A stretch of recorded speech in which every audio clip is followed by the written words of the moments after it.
حضرت مجدد ثانی رحمة اللہ علیہ شیخ احمد سر ہندی المعروف حضرت مجدد ثانی رحمة اللہ علیہ کا شمار سلسلہ عالیہ نقشبندیہ کے ان اولیاء عظام میں ہوتا ہے جن کی بدولت برِ صغیر میں اسلام کی ترویج و اشاعت ہوئی۔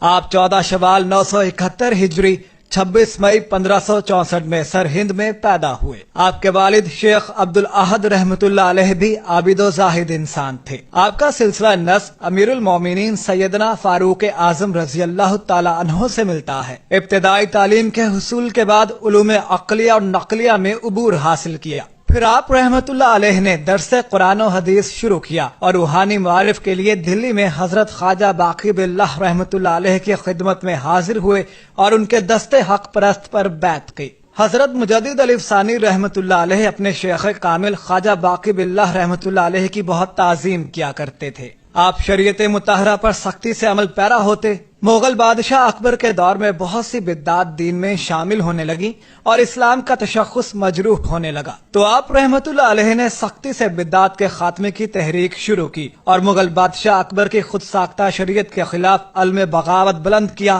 اور شریعت مطہرہ کے حقیقی احکامات کو واضح کیا۔